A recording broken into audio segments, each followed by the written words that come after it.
Welcome to the Dylan Experience. I'm your host, Dylan Sessler, and my co-host is Kyle Zahn. How you guys doing?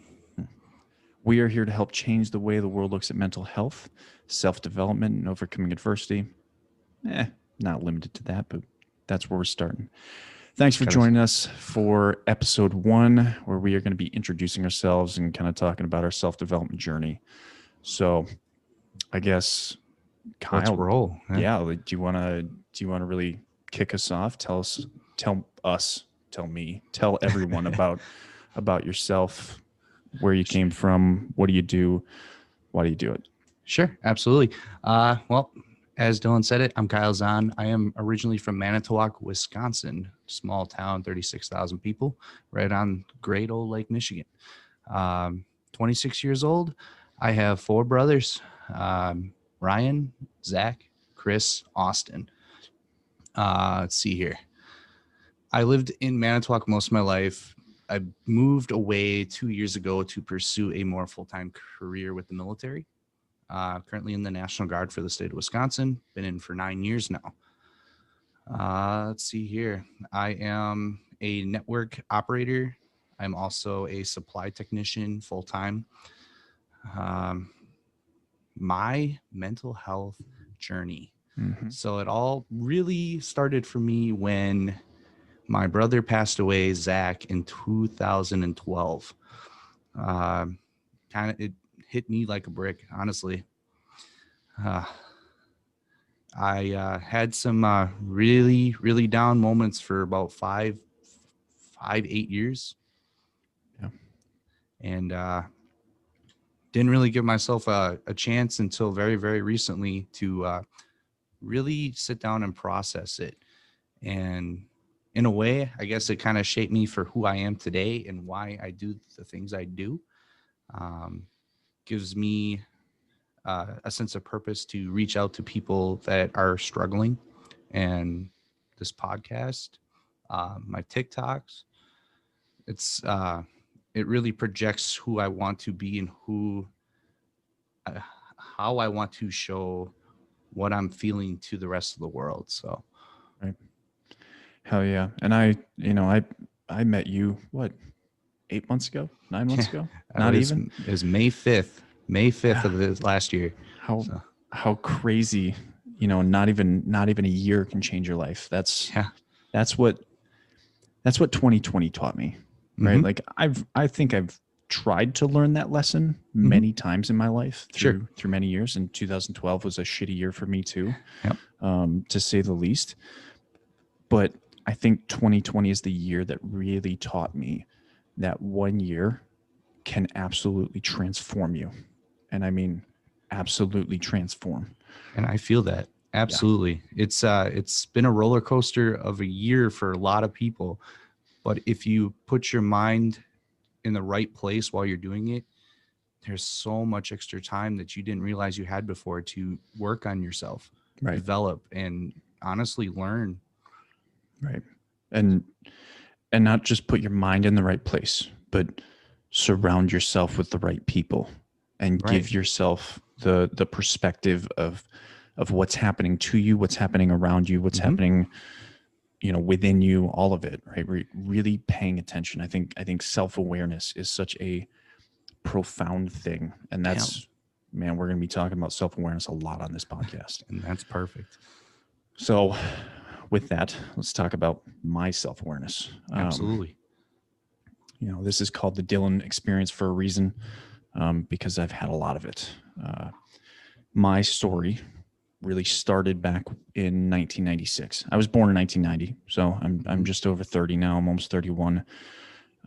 Quite young comparatively to, how long I'm probably going to live, but I'm 30. And in 1996, my dad committed suicide.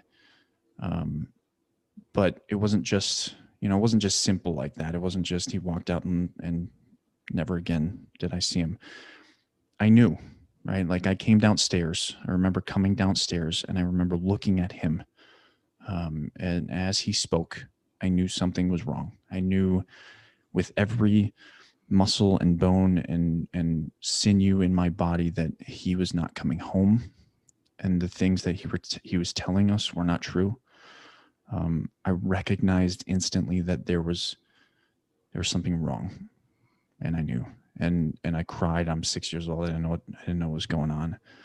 Um, and I hugged him. I remember grabbing his leg and telling him not to leave, crying for him not to leave, and it didn't work. Right? It he pushed me aside, brushed me aside. He's 6'7". I'm 4 foot nothing probably. I don't even know how tall I was at 6 years old. But Right. he was probably like a grappling claw, just grabbed my head and dropped me across the side and left. Right.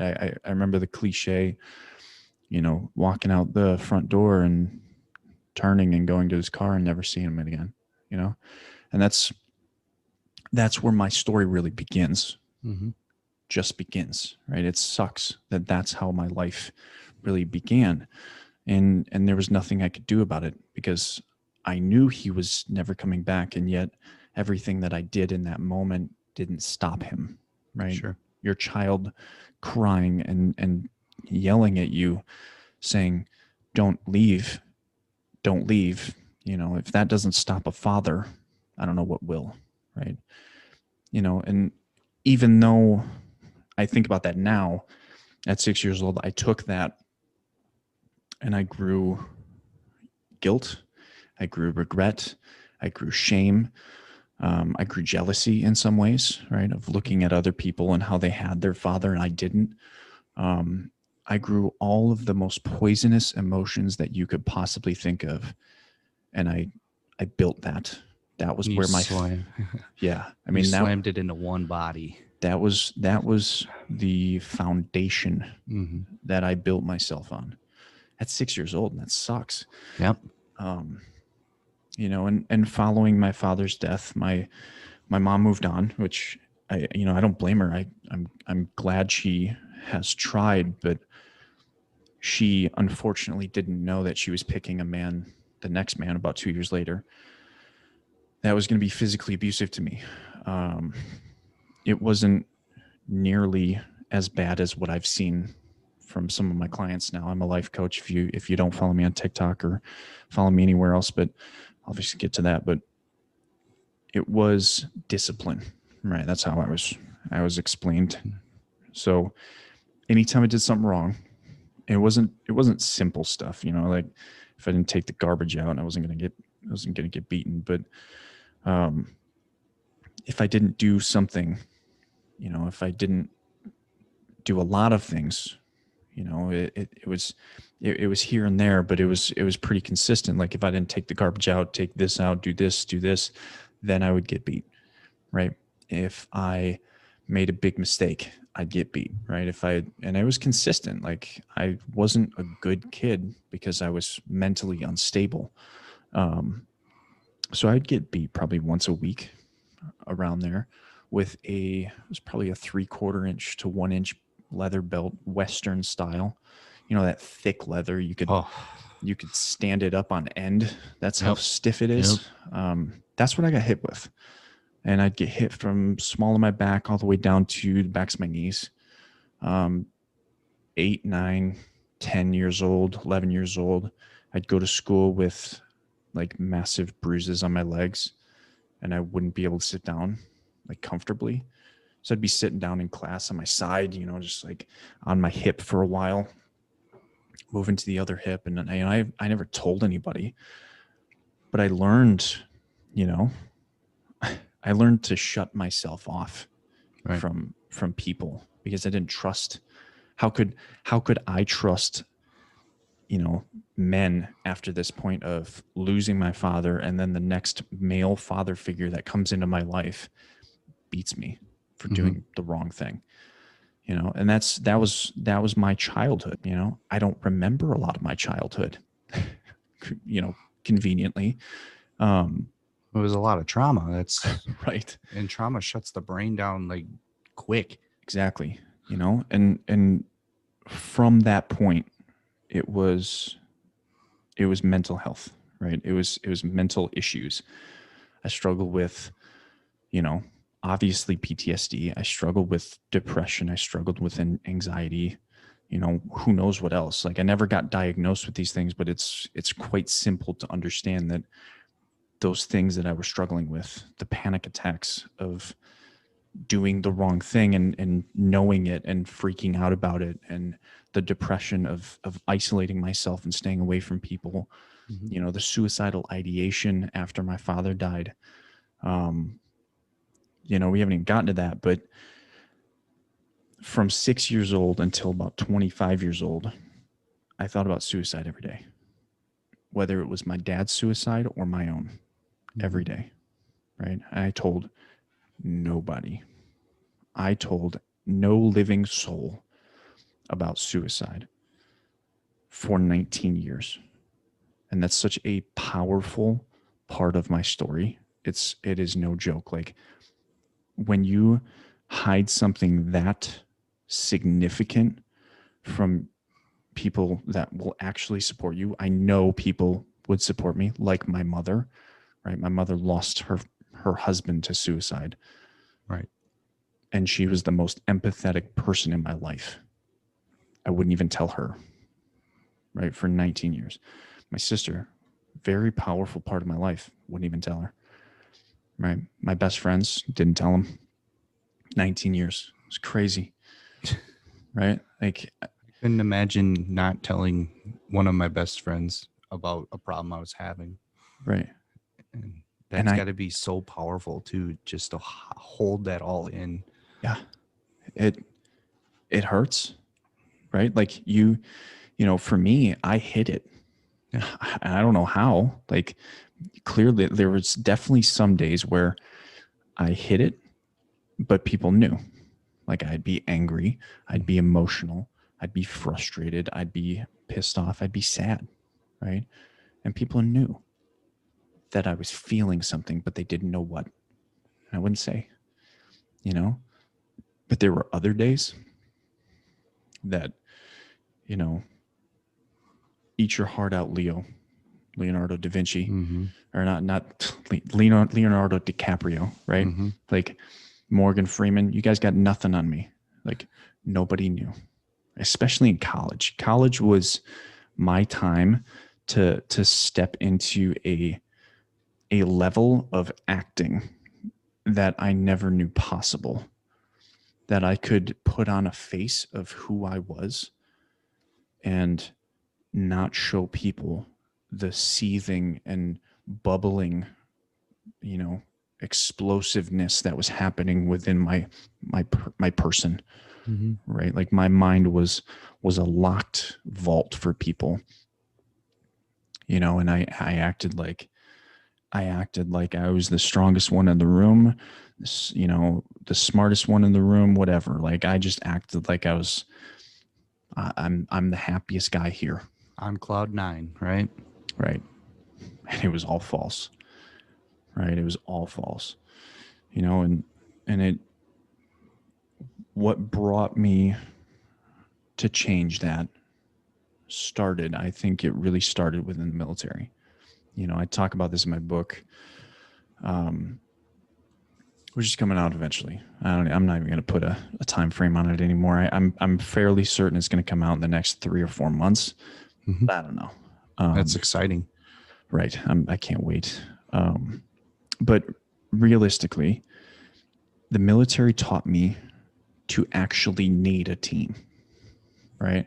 Basic training. Like I didn't have a choice. Like I couldn't just not say things to people. I had to have conversations. I had to deal with conflict. I had to get over things. I had to accept that I had weaknesses and they had weaknesses, and we had to come together. That was step 1, right? Basic training taught me to actually interact. Right. War taught me a whole hell of a lot more, right? And this is not going to be this is not a podcast that's going to be, I don't know, PG, right? We're going to get into some stuff, right? Obviously, I'm talking about suicide, but war taught me, like, humans are evil. They have a capacity for evil.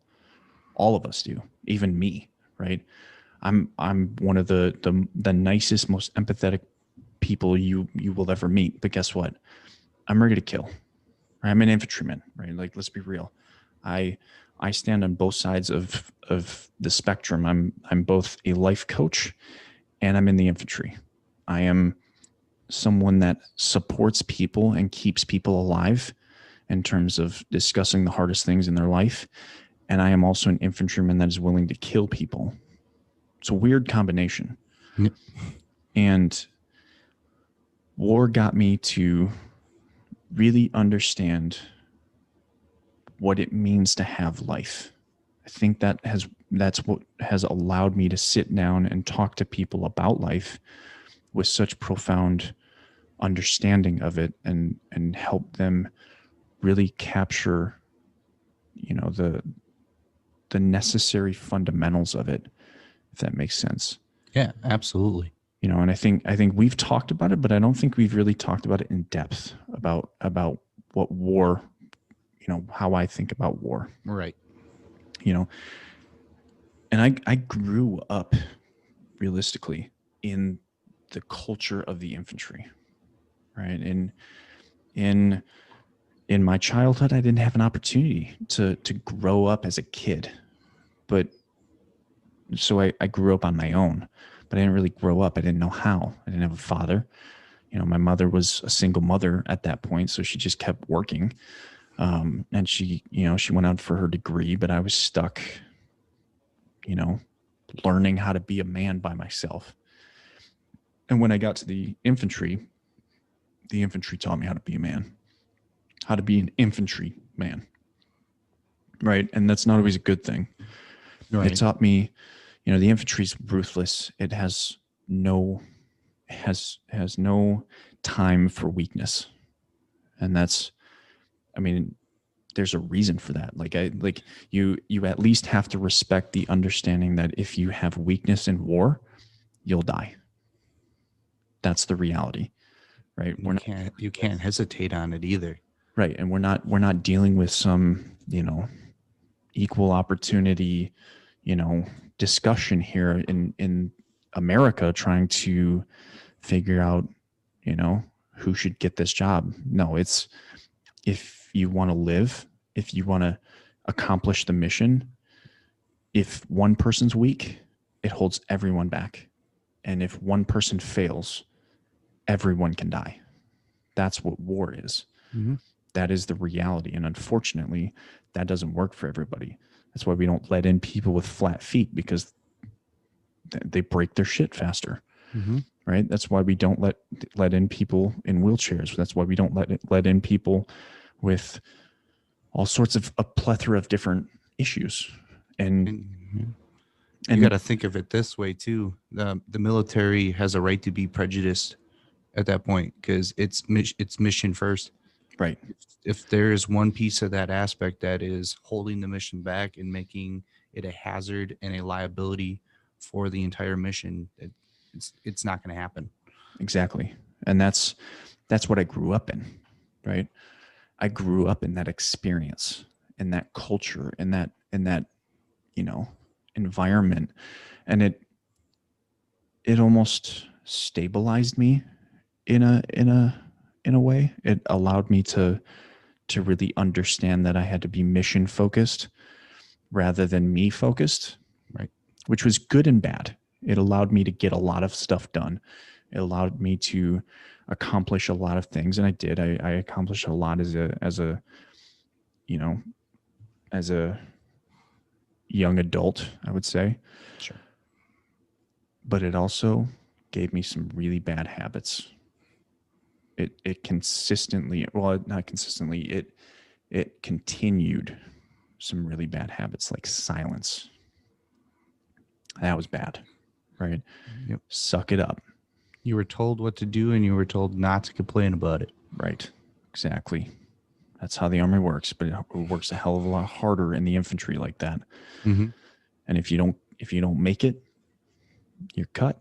Yep. Right? You're done. They have no time for you. Right. And when you're part of that community, right, you're so close together until they push you out. And I've seen it 100 times in the infantry. right? You make one mistake, you're gone. You're not a part of us anymore. You just put the whole group in danger. You're done.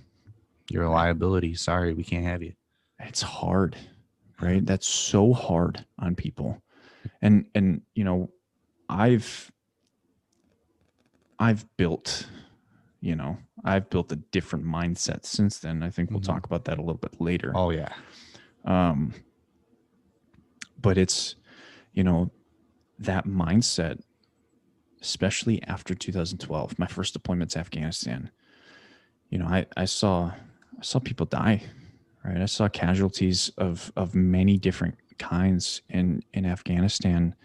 That just was not easy to process after being silent for all my life about things that I needed to deal with. So now I'm stacking war on top of all of this mental, you know, anguish that I'm still suffering with. I'm still suffering with you know, rage. I'm still suffering with shame and guilt and regret and jealousy and, you know, all of, and depression and anxiety and PTSD and trauma. All of this stuff is just stacked on top of stuff. And I'm just still all going through this in 2012. And then I come home from deployment, and like 4 days after I come home from deployment, I tear my left ACL. Right. I go to jujitsu one night, and this brand new guy puts me in a leg lock that I have no time to tap from, you know, and just snaps my ACL. No pain, no nothing. It just snapped. Big pop. Everybody knew. And I just sit there and I'm like, you know, because I'm in the infantry mindset, I'm like, I'm done. I got nothing left. My career is over. And this is what's going through my mind. Like, automatically, right? I'm thinking now, like, the first thing that I turned to was I'm done. It wasn't a solution. It wasn't a, you know, how can I change? It wasn't any of this. It was, it's like literally a mental block saying, hey, I'm done. That's it. I've lost, right? And it took me, you know, 2 to 3 weeks to get down to Fort Knox from then, because I had to do, you know, x-rays, MRIs to get it confirmed. Right. And I was still on leave. So the Army sent me down to Fort Knox. It was about 500 miles from my house, alone. Don't know anybody. And I get sent to a medical battalion of soldiers who had come home from Afghanistan and Iraq, all wounded. I was like the only guy there that had an injury from home. Like, I'm sitting there with all of these. I'm sitting there like there's a dude next to me with no legs. He's standing in formation. There's quotations around that standing in formation in a wheelchair. I'm like, I do not deserve to be here. Not even a little bit. And that was my thought. Like, I'm sitting in the middle of a formation full of heroes that fought for their country, nearly died. Pretty much all of them nearly died. You know, lost arms, lost legs. Some of it, like my roommate broke his back in like 5 places. Jesus. Broke his leg, had PTSD, like massive TBIs and traumatic brain injury, like just crazy stuff, right? Mm-hmm. And I'm sitting here with an ACL, thinking my whole career is done. And like, perspective. I think that was the first time I really came up against perspective, because I'm sitting there like, I'm feeling sorry for myself for tearing my ACL. This guy lost a leg. I volunteered to do jujitsu to have some fun. This guy went to war and lost his fucking leg.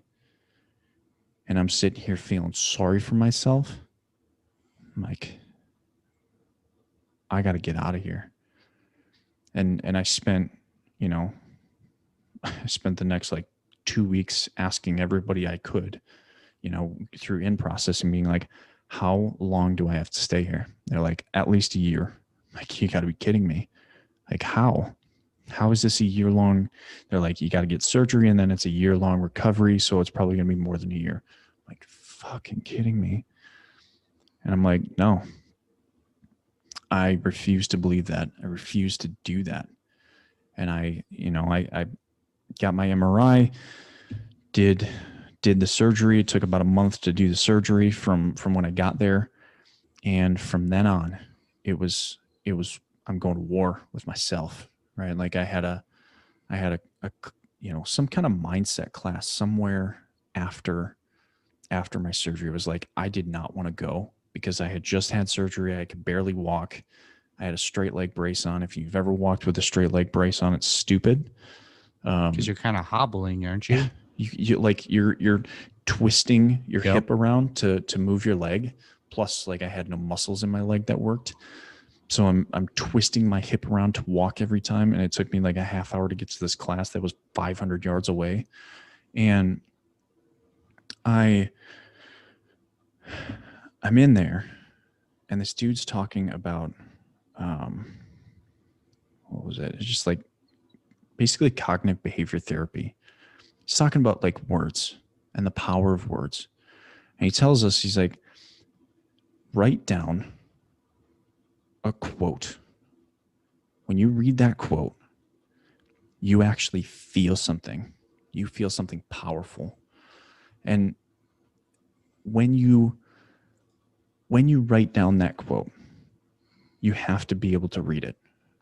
And it was, for me, it was a quote, and I'm going to forget it real quick because I haven't actually paid attention to it. It's from Batman Begins. Okay. Let me see if I can look it up real quick.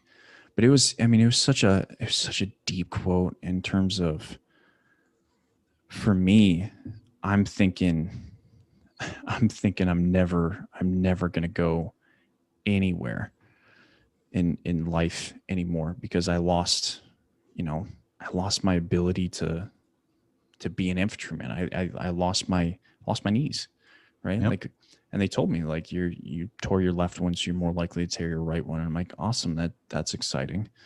But I'm sitting there like, I may not come back from this, and I've built an identity in the infantry. I don't know what else I'd do, right? I didn't believe that I had any kind of abilities outside of just being an infantryman. I was born to, I was good at it. I was really good at it. I was good at leading. I was good at, supporting people and shooting and fighting. I was just good at all of it. Mm-hmm. I didn't know what else I was good at. In this quote, I barely even look for it, but basically talked about becoming a legend. And I'll put it in the description of this podcast if I can remember it. But right, is talking about becoming something that I never believed in myself that I could be. And I took Fort Knox and I realized I was alone. I had no one else. I had no friends. My roommate kind of became a friend, but he was struggling too. So I think he distanced himself just like I did. I had a couple people down there I hung out with, but I wouldn't really consider them friends. And I looked deeply into me for probably the first time in my life. I realized like I got some problems. Like not just a, I know what you've been through kind of stuff. Like I know you're fucked up.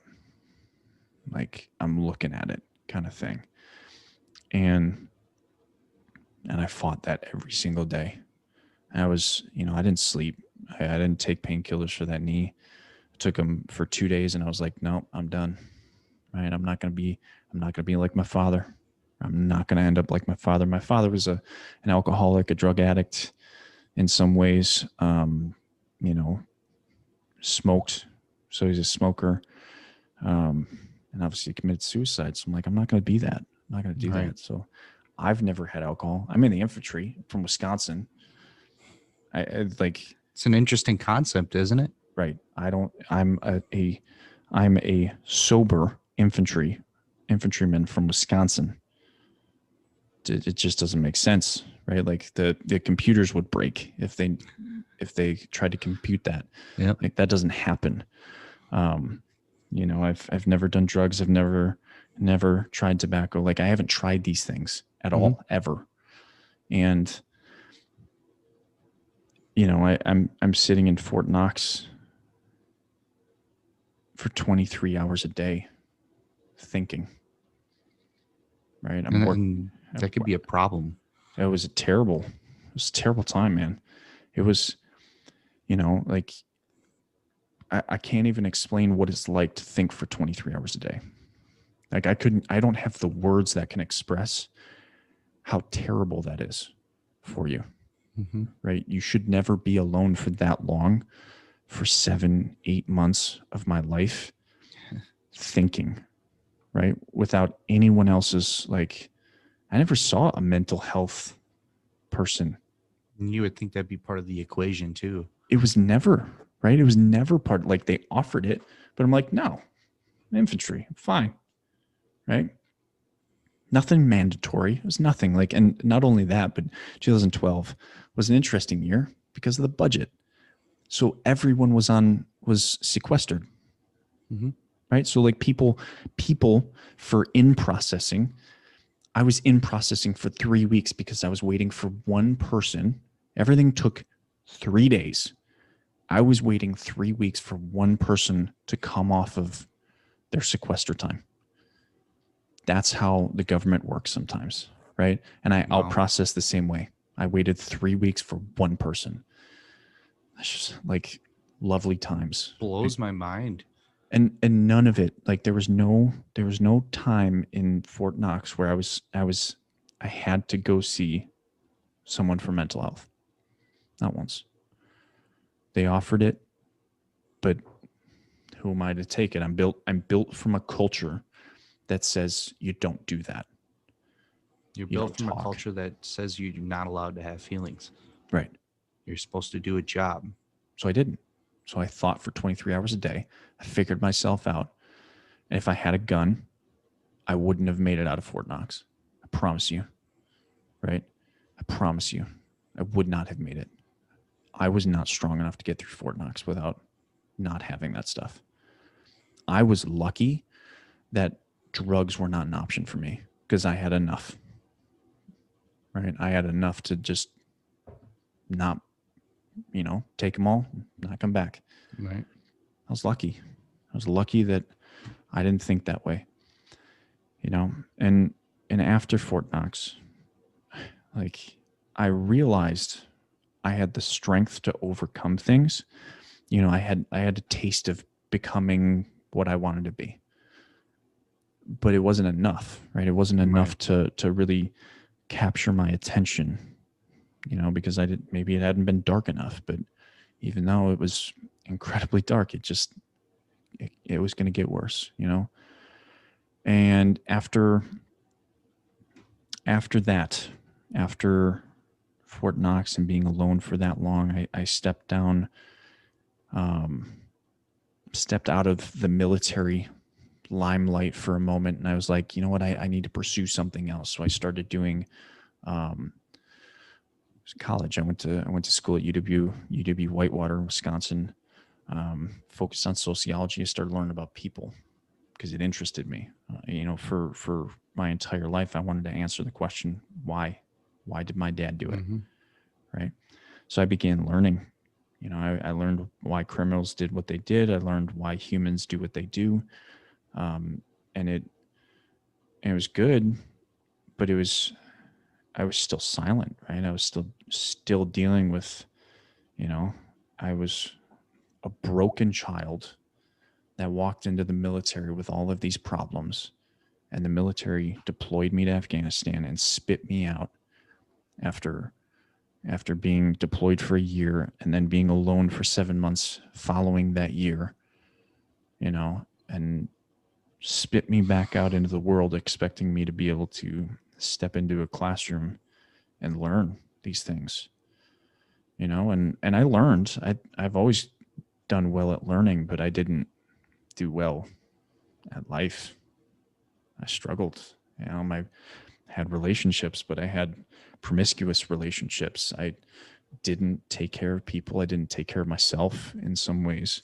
Um, and I hurt people. I was not a good person back then. And part of it was because I was, was fucked up.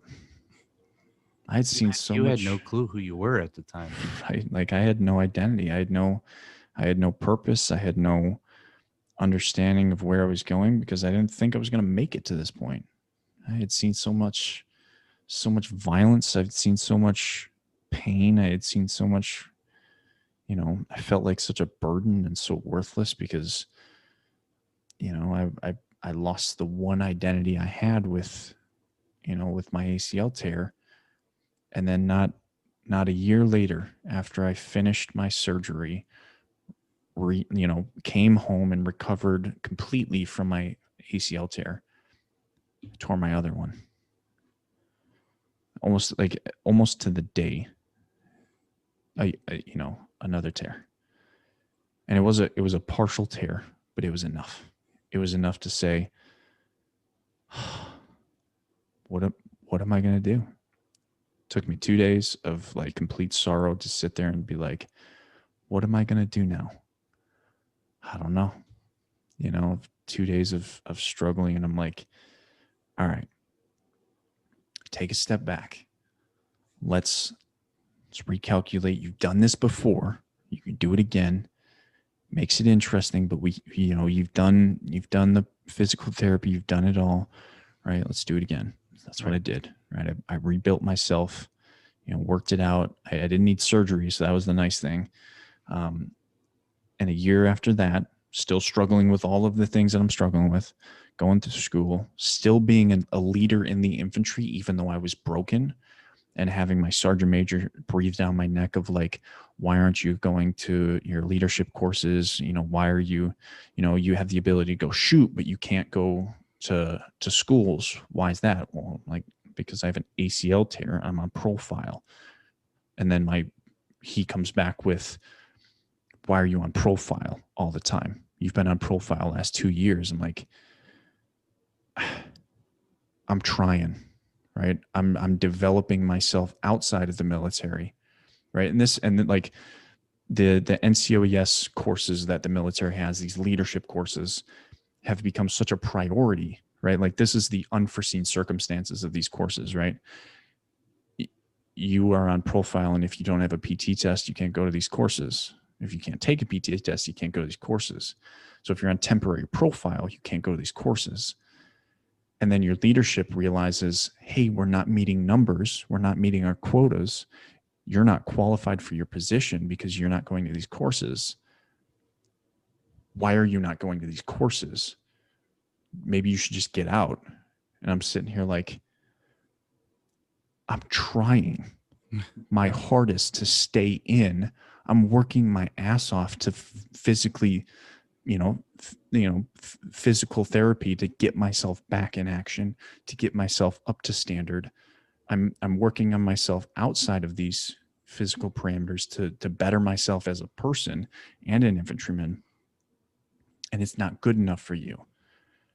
And it's like, fuck, man. Like, what do you do at that point? Like, do you want me to be in this broken place? Like, because I'll stay here just for you, just because I can't please you. Right. I'm like, and that's when, you realize at some point throughout your life. And if you haven't already, if you're listening to this, I think you're going to realize it at some point. People don't give a fuck about you, right? Your friends, yeah, they care for a while, right? Like your family, they'll care for the most part, but they won't care 100% of the time. You know who cares about you 100% of the time? Yourself. You. Exactly. You're the only one You're the only one that's going to sit there with yourself, give a fuck about yourself for the rest of your life. You know, and too many people sit there and struggle all their life with this, you know, with what other people think of them. Wishing it was, you know, like, yeah, like wishing people cared. Like, stop wishing people care and start caring about yourself. Yeah. It's the only way. It's the only way you're going to be happy. Like, you can't expect that people are going to validate you for the rest of your life. You're going to fail. You're going to do something wrong. You're going to make a mistake. And people are going to look at you like, the fuck, right? Even your family is going to look at you and like, the fuck. I don't care if you're a golden child. At some point, they're going to look at you and say, why the fuck did you do that? Yep. Right? Yep. And they're going to question. I've had those moments. I've had those moments. They're going to question you, and they're going to be like, what is wrong with you? First of all, are you crazy? Right? I think everyone's going to say that. Someone's going to say that to you at some point. Are you crazy? Do you have problems? You know, all sorts of things. Fuck it. Right? Stop basing your life off the opinions of other people. And that's what I had to learn, you know, 2013, 14, and 15 of like, clearly my leadership doesn't give a fuck about me as a person. They care about my schools and my, you know, my numbers on the board. Clearly I'm an inconvenience to them. Yep. And I'm just going to have to double down and do it myself. I'm going to have to care for myself, but I didn't learn that lesson. In 2015, after a really bad breakup, after me hurting people, right, and breaking up, March of 2015, I was in class one day. You know, I'm sitting there. I'm like, past couple of days have been really hard, and I was struggling. And I was in class with a sociology class. I don't remember what the name of it was, but it was with my buddy Ryan, and we actually had to talk about this on his podcast, Frag Out Podcast. Yep. Conveniently, the one that you found me on, yep. Right? Even though we were on the same team, you actually listened to my podcast from Ryan's podcast and connected with me. You know, this was the beginning of my journey. It's so coincidental, right? That was the light bulb for me at that point. Right. And I left Ryan, you know, from that class, him not knowing anything about what was going on. Didn't tell him anything. I got in my car and I just exploded in tears. I was done. I felt like such a waste of a human being. I felt like such a burden. I felt exhausted. Like I couldn't keep everyone happy. I couldn't do anything right. And this was after my second ACL tear, right? Or no, third ACL tear. I had just torn my ACL again. Like no shit again. For the, you know, my right ACL again. So this was a full tear. I needed surgery. It was my second reconstruction. And I'm sitting there like, I'm wasting people's time. I'm wasting people's lives. And I drove the 25 minutes home crying. I don't know, honestly, how I could see the road because they just would not, my tears would not stop. Right. And I was a 25-year-old dude, an infantryman, been to Afghanistan. Right. You want to talk about stigma, right? I was crying. I was crying all the way. You were emotionally checked out at that point too. I was gone, man. And I got home. I already knew what I was going to do. I walked in the door, I put my backpack down from school, walked downstairs, opened my safe, and grabbed my Glock 34. I dumped every single round out except one from that magazine. And I loaded it, racked it, took the magazine out, dropped it on the ground, and I put it to my head. I put it to just behind my ear where I knew it would hit my medulla oblongata because I know how to kill people. When you hit your medulla oblongata, everything, all your muscles, it's the only place in the human body where you shoot and you hit, your muscles relax. Everything else tenses. That's the only place that your muscles will relax completely on impact. Instant shut off switch. No, no suffering, no bleeding out, no nothing. It was, I'm done. There is no coming back from this. It was a for sure hit, right? And I pulled, it's a 3.5 pound trigger, and I pulled 3.4 pounds of it. I swear, I don't know how it didn't go off, because that trigger's so light, and it's so, you don't know when the break is going to happen when you pull that gun or pull that trigger. But I pulled every ounce of it save one. And what flashed through my head was this understanding of why my dad did it. I knew, and my dad didn't leave a note, but my dad felt like a burden. He felt like a waste of life. He felt like he was giving our family, he was giving society nothing but trouble. And I think for the first time, I actually listened to perspective. The first time in my life, I actually listened to perspective. And I realized that I'm not my dad. I had tried so long not to become him, and I was sitting on the floor of my mom's hallway with a gun to my head, just like he did 19 years before that. And perspective hit me in the fucking face. And I realized for the first time in my life that if I wanted to become something different from my father, I need to stop acting like him and start choosing something other than guilt, something other than regret and shame and jealousy. And I need to start learning why the fuck I was sitting there. I needed to start accepting that what had happened to me is actually causing me problems because I don't have any perspective on it. Sure. And I need to talk about it. I need to express myself, and I need to let that shit out.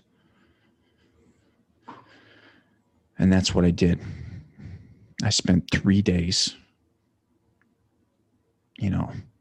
finding every bit of self-awareness I could find and preparing myself for probably one of the hardest conversations I've ever had. I planned it out. I was like, I'm going to talk to my best friends because they're going to be the easiest people to talk to. I talked to my best friends, Chris and Carrie. I was going to tell them what happened. Eat my pride. Yep. Take my humble pie and sit down with them and tell them, like, this is what's up. This is what just happened.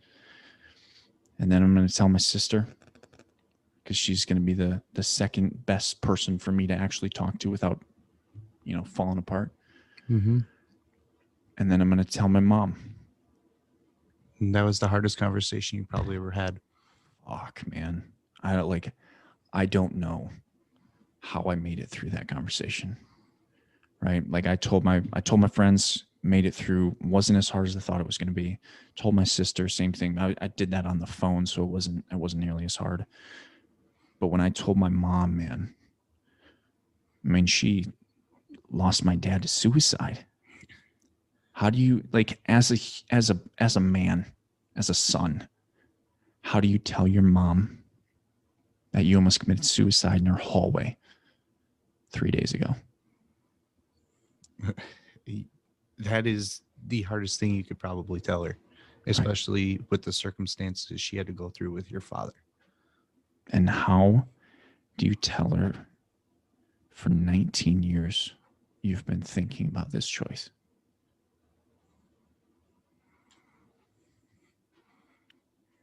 It's hard. Even I'm here speechless about it. It's hard as fuck. Mm-hmm. Right? That, like, I don't know how I made it. There are days of my life, now I get it. I get it now. But like for the first 2 or 3 years, I didn't know. I didn't know how the fuck I did it. Right. I perplexed myself trying to answer that question. And now I just know. Like, I want to live. I never wanted to die. I never wanted my dad to die. I never wanted to die. There were times in Afghanistan where I almost died, and my body recognized, hey, Dylan, you don't want to die. Let's not do that. Hey, man, chill out. Right? And, you know, I'm sitting there in this conversation with my mom, and I remember, like, I wrote a letter to her because I couldn't say it. I couldn't say that stuff. I wrote this letter, and I handed it to her, and I remember just bawling. I was just like, I don't even think I said read it. I think I just handed it to her and cried.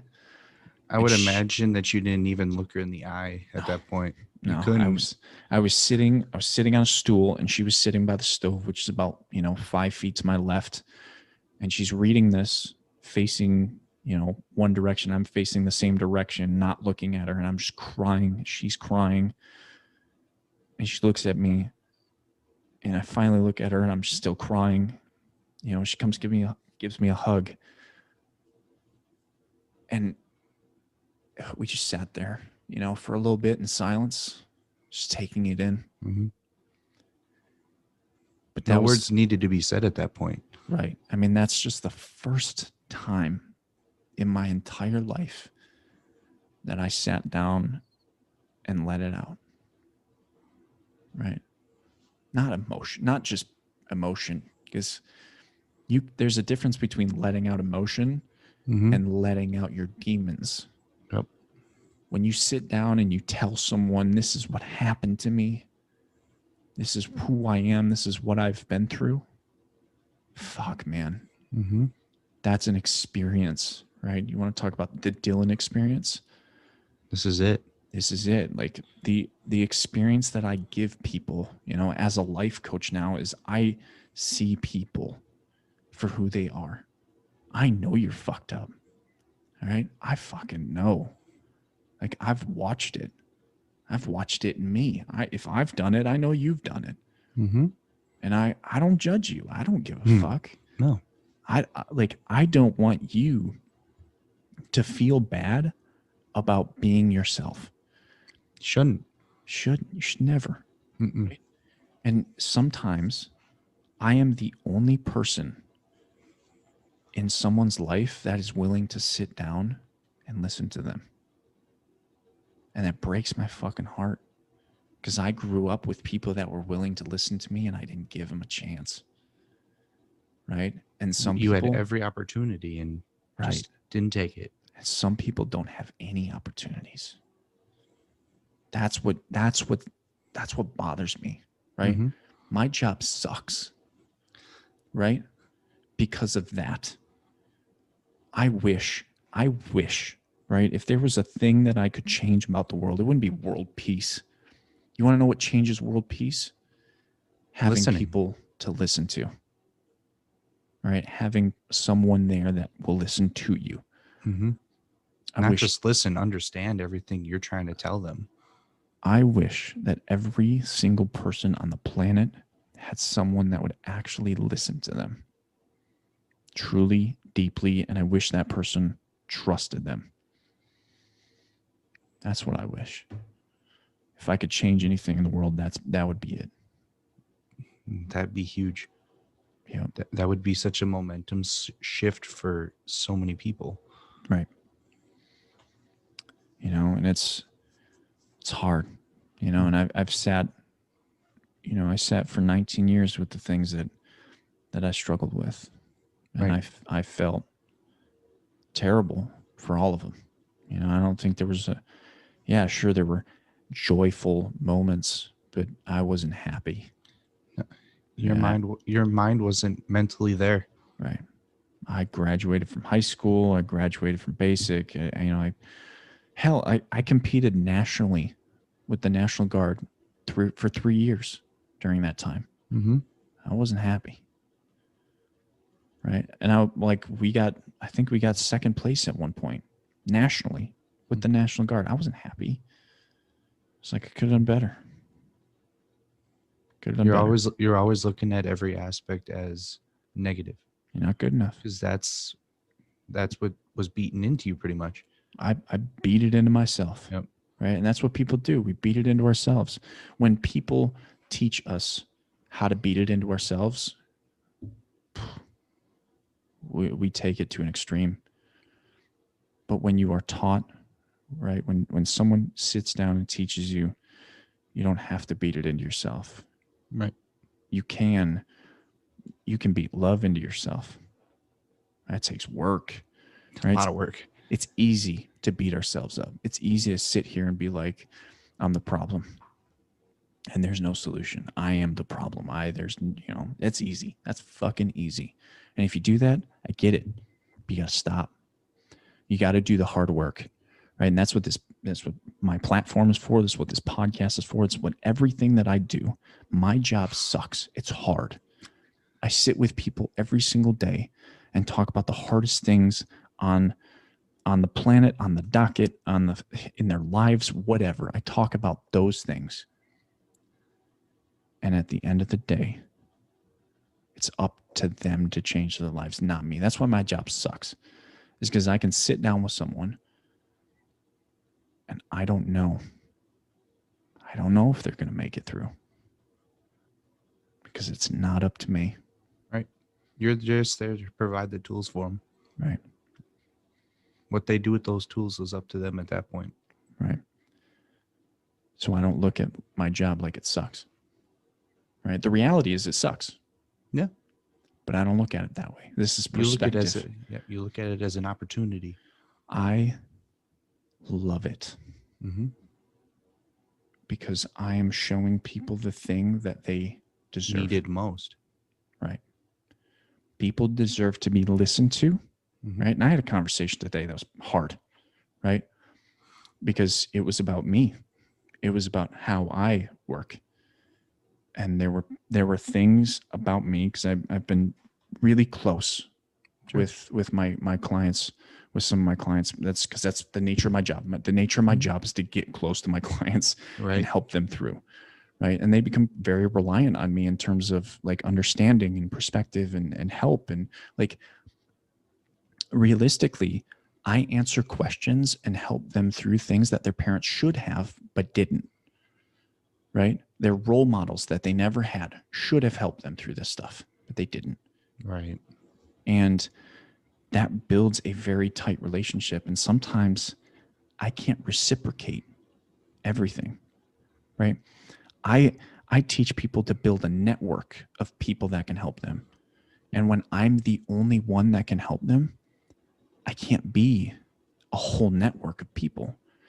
Right? I've got 15 people that I can call right now and help me. But I built that. I had hard conversations. I've talked to people about my suicide, my father's suicide, my life with these people, and I've built that trust. And when I'm the only person, well, what happens is there's empathy for me and there's respect for me, but there's also, I need more. A reliance, pretty much. Right. And I have to say, I can't do that. But there's also ways around that, right? There's ways of understanding that conversation, right? Like I look at it and it's conflict in some ways, right? When you look at expression, you have to do it, right? When someone's hurting you, when someone's causing problems, which is what I was doing, right? You have to have the conversation. You have to have the conflict. And I look at it like this. Whether I'm on, the expressing side or the receiving side, which I was on the receiving, same thing, right? I look at it like an oil well.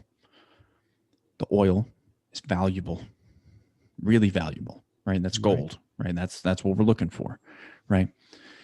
The person that's expressing is the oil well. For me, when I reach in and I ask the right question, guess what? I hit the oil. I hit the gold mine. And what happens when you strike oil? Yep. Guess what? It hits you in the face, Mm-hmm. right? You get dirty and you get hit by a lot of things you're not expecting to get hit by, right? But you get what's valuable. Exactly. So when I take on those conversations, I do it with so much empathy. You're going to say some things that you don't mean. You might even insult me in a way. You might even talk to me in a disrespectful way, right? You might say things in an unempathetic way. I could get mad. I could get defensive.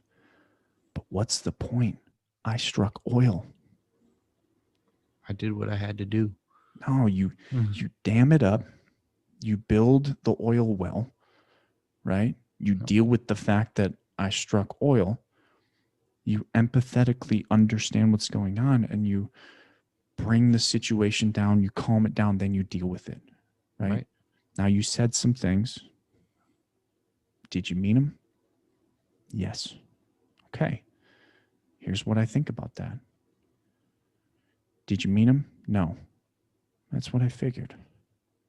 That's okay, right? We're going to say things. We're human fucking beings. Exactly. And we're going to say things that aren't perfect. We suck at expressing, especially when we don't have the words, right? And I'm a wordsmith, right? Like I have a lot of words, right? I have a very diverse vocabulary. Sometimes I can't say that vocabulary, but you know, I have the ability to express how I feel almost exactly to a T. Some people don't. Right. And how do you get that out? How do you attack that conflict if you don't have all the words that are needed? And that's what I do, right? You know, that oil's going to hit me in the face. I'm going to have to clean myself off and I'm going to have to develop a way to pipe it back around, you know, and give you the words so that you can, you know, express yourself in a healthy manner. Exactly. And that's my story, my life, you know, and I've really only told most of it, not all of it, but that'll come with time, I'm sure. Right. I mean, that's why I'm here, right? I'm here to help people understand not how to, you know, rely on someone else, how to rely on themselves, how to overcome themselves, how to look at themselves with an objective and yet empathetic eye and respect what they've been through, right? And take those voices in the background and the noise in the air and just say, yeah, stay the fuck out. I got some shit going on. Yeah. And how to talk to people, how to express yourself. I teach people the fundamentals of overcoming. That's what I do, right? My life is an example of it. It's not just me. You know, I think we've had so many discussions about it at this point. It's like, this is nothing new to me at this point. Right? Like, I'm an example of this process, right? I'm not an expert. I'm not the person. I'm not the, you know, the therapist or the psychiatrist or the psychologist sitting up here like, this is how to diagnose you, and this is, you know, this is the cure. No, I'm not that. No, and you've never claimed that either. Nope. I am just a man that has faced all the fires of the world and has come out of it with an understanding and a perspective that is so far removed from society. And I see it. I see a path that people can realistically look at and go down. But it starts with people that actually care, that actually give a fuck to listen. And that's what we're doing. That's why we do this. Hell yeah. Appreciate you sharing that. Yeah, and that's my story, you know, like most of it, I guess. It's not where I am now. Like I think we should save that for another time. Maybe next week. Maybe instead of we were going to do teen depression, but maybe we should do that next week. Is talking about, like, you talking about the last 9 months and me talking about the last 5 years. Absolutely. I like that idea. I think I like that. Yeah. Let's do that. Show our growth in a sense. Right. Our growth journey. This is, like we kind of got into introducing ourselves, but I kind of like the idea of separating the two, of talking about the self-development journey. Yep. Because I think both of us will have a lot to say about that. Yeah, absolutely. Speaking of all of this, let's talk about you, people that are the listeners, right? The people that are watching this back on YouTube and listening to this on the different platforms that we push it out to. If you want to join my inspirational text platform and get a chance to feature your question on the podcast, you need to text your question to 1-608-336-4480. And this will be in the description of any platform that I put it on, right? I'll repeat it again, though, 1-608-336-4480. Now that is a daily inspirational text. I text you about, I'll text you if I'm going live on Instagram and Instagram and TikTok. I'll text you, inspirational quotes. I'll text you self-development, focus, things, and I don't often text back. You can text me and I do see it. I just don't have a lot of time to get to them. And I have so many people on that platform now. It's so incredible, but think about it this way. It's one positive thing a day, every single day, right? Yes, I miss some days every once in a while, but imagine having someone that texts you something positive every single day, right? I know I have a lot of people following me, but I love every single one of you. And just because I can't reach out and reach back to you does not mean I don't care, because I do. I really do. But there's not enough time in the day for everybody. I'm doing my best. That's what my content is here for. That's what my podcast is here for. That's why me and Kyle are doing this. It's to find new ways to give back to you, because I can't reach out to every single person specifically. But I'm trying to include you guys more and more. And if you want to be a part of this, I'm going to start reaching out on my text platform. So if you have a question, me and Kyle will be going through my texts and taking questions. And we'll if you want your name in there, put your name, or, I have your name, but if you want your name in there, say, I'm good with being given a shout out. If you don't want your name, just say, I want to be anonymous. I don't want my name on the podcast, whatever. Right. We'll absolutely respect that. So absolutely. I know this is not everybody wants to be, put in the spotlight, and that's fine, but I want to answer your questions. I do go live on TikTok, and that's a good way for me to answer questions, but I don't always, sometimes I can give a much better response in conversation with someone like Kyle. Kyle, I think me and Kyle really play off each other really well. So. Absolutely. Yep. Questions come across. I'm in his live comments all the time looking, and we find some really good questions and we have some really deep discussions. So it's huge. Yep. Yeah. I mean, so if you do have questions, shoot them to that number. Yeah, I'm excited. This podcast is going to, this is just episode 1, but going to try and be a weekly basis. I am busy, so there is possibility that I can miss some things, but I want to try and do a weekly basis. I want to try and do so many different topics. Man, we have so many different topics. A ton of topics. Yeah, I mean, I can't even think about. Let me name off a few. Self-love, writing your story, self-image, domestic violence, addiction, fear, integrity, empathy, loss, grief, self-doubt, self-worth, resiliency, PTSD, communication, purpose, formula of life. Oh man, we have so much. There's so many more too. And that was probably a quarter of all of our topics.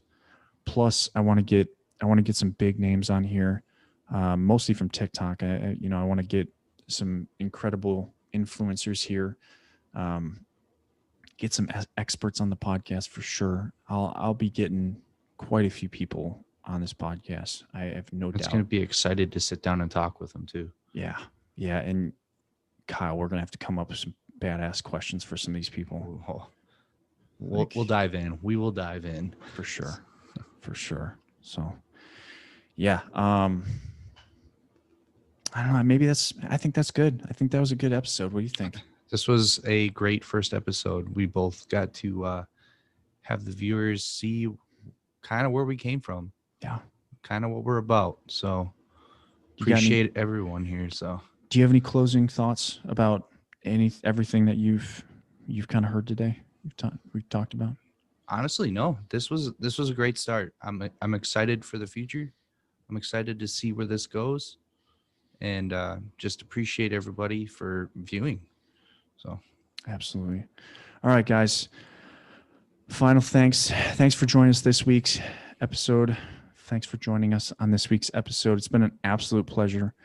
Join us next week. We'll be talking about, what was it? We're going to talk about our self-development. Right. Self-development journey. So I'm excited. I can't wait to see you. Let's change your life. Boom.